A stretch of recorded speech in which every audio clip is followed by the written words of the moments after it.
Bem-vindo a mais um estudo 1189, hoje com o capítulo 22 de Gênesis. Vamos falar sobre Deus prova Abraão e depois os filhos de Naor. Mas antes disso, vamos orar. Pai, nós sabemos que sempre que o Senhor nos exorta, nos prova, é para um objetivo de ensino, é para um objetivo de nos moldar à sua vontade, é para tirar de nós aquilo que nos impede de se aproximar do Senhor. E que a Tua palavra, neste momento, possa nos trazer esperança, percepção da Sua vontade, compreensão do Teu querer, e que nós possamos ser alimentados, avivados pela Tua vontade através do Teu Espírito Santo, em nome de Jesus. Amém. Vamos lá. Passando algum tempo, Deus pôs Abraão à prova, dizendo-lhe: Abraão. E ele respondeu: Eis-me aqui. Então disse Deus: Tome seu filho, seu único filho, Isaque, a quem você ama, e vá para a região de Moriá. Sacrifique-o ali como holocausto, num dos montes que lhe indicarei. Na manhã seguinte, Abraão levantou-se e preparou o seu jumento. Levou consigo 2 de seus servos e Isaque, seu filho. Depois de cortar a lenha para o holocausto, partiu em direção ao lugar que Deus lhe havia indicado. No terceiro dia de viagem, Abraão olhou e viu o lugar ao longe. Disse ele a seus servos: Fiquem aqui com o jumento enquanto eu e o rapaz vamos até lá. Depois de adorarmos, voltaremos. E aqui eu não consigo continuar sem deixar muito claro que adoraremos e depois voltaremos. Abraão não tinha dúvida de que se ele tivesse que realmente ir até o último minuto e realmente sacrificar seu filho, o Senhor o ressuscitaria, porque senão ele não diria: nós vamos adorar, e nós vamos voltar. Essa era a certeza de Abraão. Por isso ele estava disposto a ir e, de fato, realizar o sacrifício de seu filho. Ele não colocou o seu filho à frente do Senhor. Ele estava disposto a ir até a última atitude, o que fosse necessário, para deixar claro para o Senhor que o coração dele pertencia ao Senhor. Ele estava disposto a seguir este caminho, ainda que fosse... Você sendo pai hoje. Karen está falando aqui, você sendo pai hoje. O que ele fez é extremamente impensável. É isso. Ele realmente é digno do título de pai da fé. E como eu falei no capítulo anterior, mesmo com todos os erros dele, com todas as questões complexas das formas que ele lidou com Sara, com Agar, com Ismael, com os contatos que ele teve com os reis que pegaram Sara, com as mentiras dele falando que ela era irmã, mesmo com tudo isso, ele era um homem que realmente confiava no Senhor e estava disposto a andar nesse caminho para seguir a promessa que Deus tinha para ele. E era a promessa de ser pai de nações. Continuando. Abraão pegou a lenha para o holocausto e colocou nos ombros de seu filho Isaque. E ele mesmo levou as brasas para o fogo e a faca. E caminhando os dois juntos, Isaque disse a seu pai: Abraão, meu pai.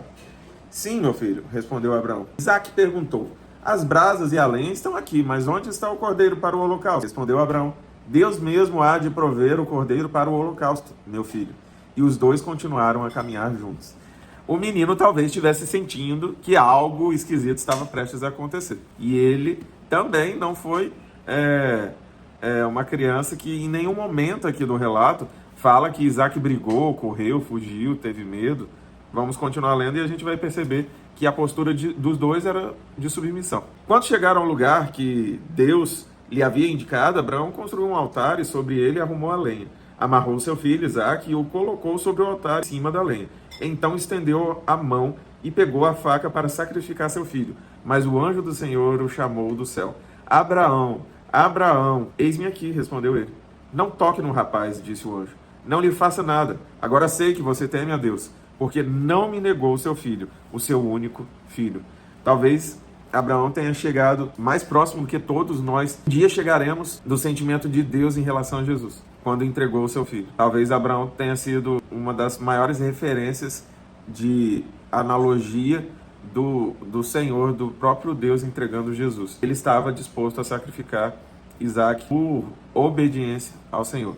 E isso é algo, como eu disse, pensável, mas é admirável do ponto de vista de obediência. Abraão ergueu os olhos e viu um carneiro preso pelos chifres no arbusto.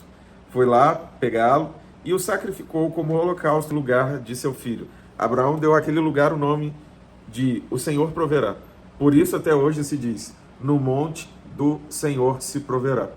Pela segunda vez o anjo do Senhor chamou do céu a Abraão e disse, juro por mim mesmo, declara o Senhor, que por ter feito o que fez, não me negando seu filho, o seu único filho, esteja certo de que o abençoarei e farei seus descendentes tão numerosos como as estrelas do céu e como a areia das praias do mar. Sua descendência conquistará as cidades dos que lhe forem inimigos e por meio dela todos os povos da terra serão abençoados porque você me obedeceu. Então voltou Abraão a seus servos e juntos partiram para Berseba, onde passou a viver.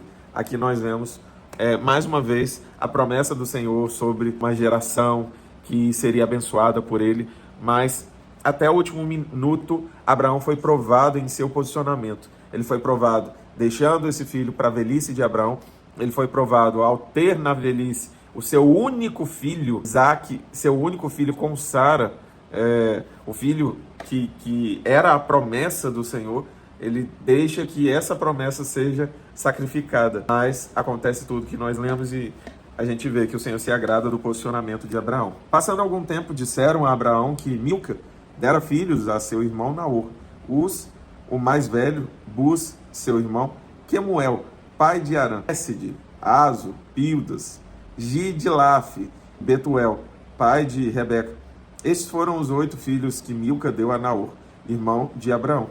E sua concubina, chamada Reumá, teve os seguintes filhos, Gaã, Taás e Maca. Aqui nós vemos o nome de uma personagem que vai ser citada 2 capítulos à frente. Nós vimos o nome da Rebeca. Quem é Rebeca?